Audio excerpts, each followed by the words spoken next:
Good morning, everyone. Welcome to my place. I found an interesting video, and boy, it's a doozy. Now, if you watch Mike's and Kim's video yesterday, talking about Russia basically put a ban on Jehovah's Witnesses. And Jehovah's Witnesses are trying to say they are righteous, God-fearing people. And Putin knows what they are. And all it took was 10 minutes to prove that the lawyers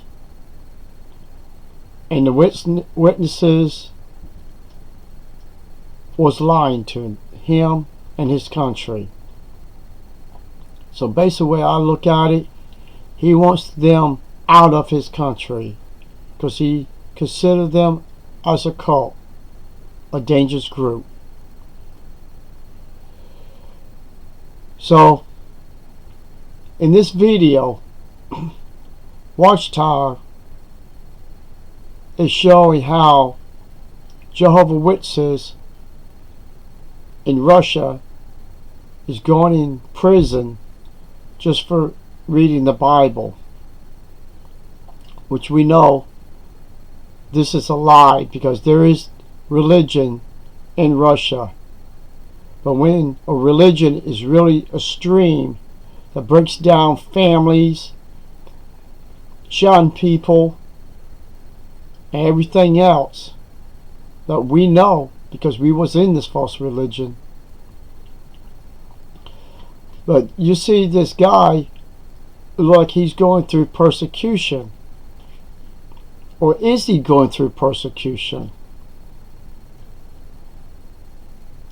The reason why I'm making this comment is because Watchtower knows, the governing body knows, this religion or this cult is designed to destroy Jehovah's Witnesses. They have the power to stop the suffering and the pain of the witnesses just denouncing their teaching and saying this is a false religion. We're sorry, we apologize. There's no excuse what we did from now all the way back to Charles T. Russell. But will they do that? No. Because all they care about is bringing new members, bring in more money. So it doesn't matter how many people die or throw in prison for many years. And this brother was in prison for 10 years before he got out. So all I'm trying to say is, people, what you're going to see, you have to look in your heart. This could be you, your loved one, that could be in prison for worshiping a false god, worshiping a false Christ, and putting the heart believing in those 7 men who guiding or misleading Jehovah's Witnesses, how you want to look at it. So sit back and watch it and leave some comments what you think of the video. Do you think Watchtower should change the policy let the Jehovah Witnesses be free of this false religion? Or do you believe that they should stay in and assume that this is the truth? So, y'all have a nice day, and I'll see you next week. Bye-bye.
joining us on this update on the legal situation in Russia. Our report will discuss the latest developments after an important court decision on January 16th.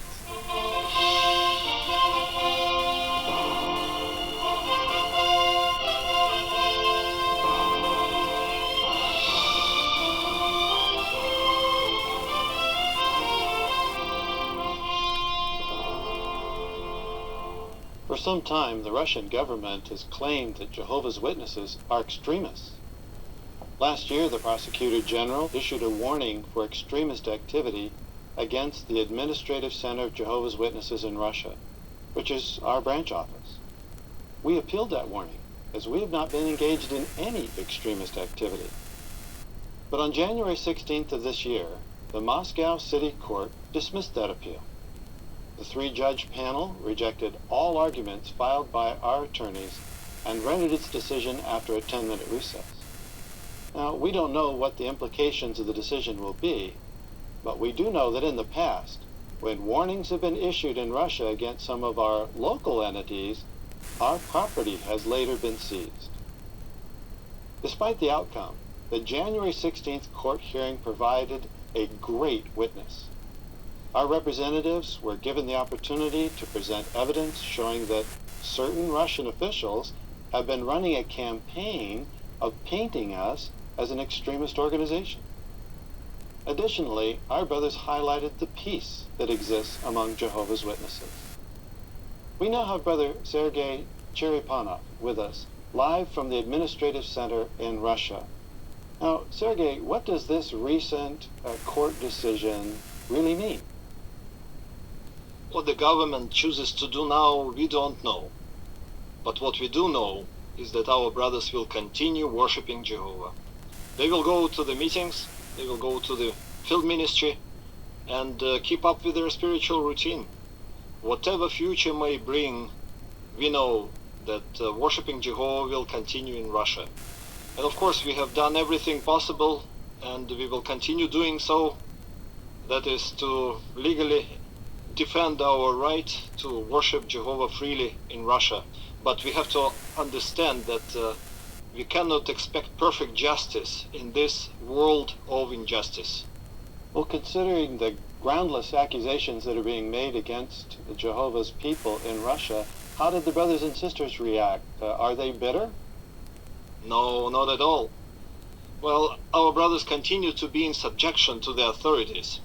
We respect the authorities, and we understand that not all of them are against us. But just like Paul admonished in his first letter to Timothy, chapter 2, verses 1 and 2, we pray for them so that they will understand the nature of our work, and we would be able to continue our calm and quiet life with complete godly devotion. That's a wonderful attitude to have. What is the message that the brothers and sisters in Russia would like to convey to our worldwide brotherhood? Well, brothers, you don't need to be overly worried about us, but please keep us in your prayers. We certainly will, Sergei. And please convey our love to all the brothers and sisters there in Russia. We will. Thank you very much. Although the legal case is currently focused on the administrative center in Russia, how did we get to where we are today? To understand the background, we need to go back to 2015, when a city court ruled on allegations against Jehovah's Witnesses in the city of Taganrog, Russia.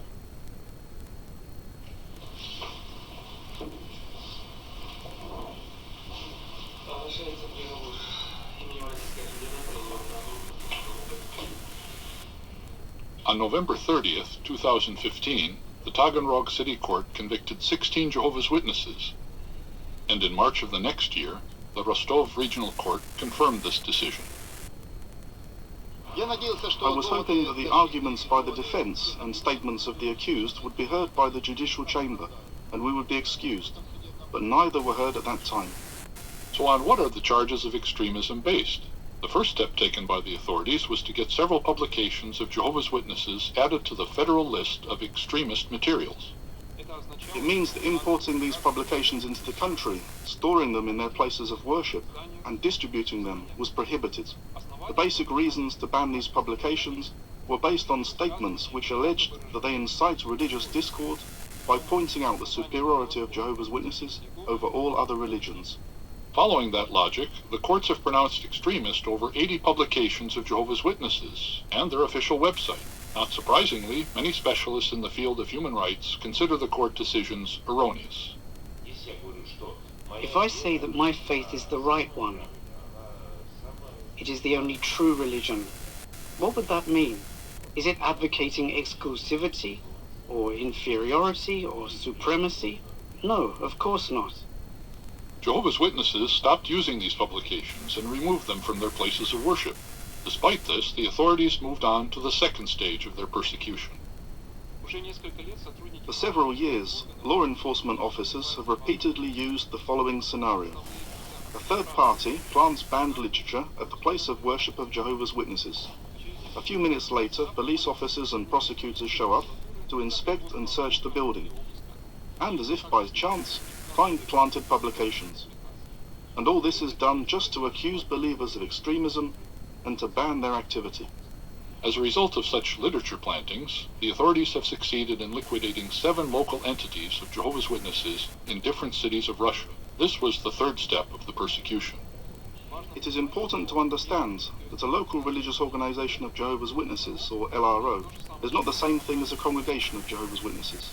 An LRO includes 10 to 15 believers and has certain rights, such as to own and maintain a religious building. The actual activities relating to their worship is carried out by the believers, independently of the LRO.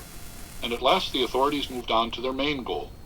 With reference to the fact that local entities had been banned, the prosecutor's office now expressed its readiness to ban the headquarters of Jehovah's Witnesses in Russia. Prior to this, the prosecutor's office had already initiated several inspections. Then, in 2013, a team of approximately 60 officials turned up at the administrative center to inspect it. However, despite all their efforts, nothing unlawful was found.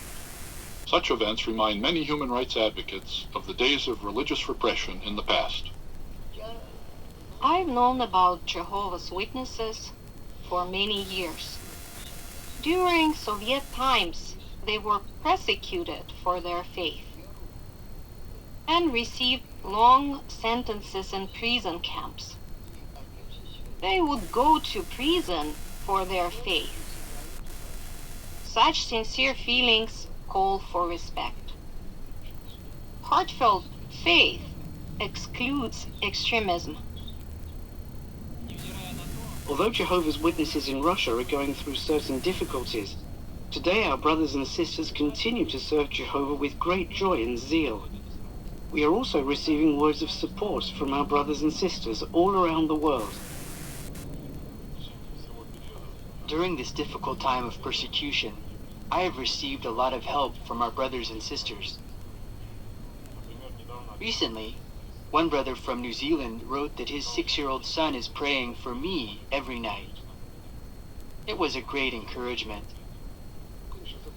And of course, we remember one family who sent us greetings from France. 9 people, 7 of them were children. That's something. My relationship with Jehovah is only getting stronger through all of this. During any trial, I try to get to know him better, understand him, and it strengthens our relationship.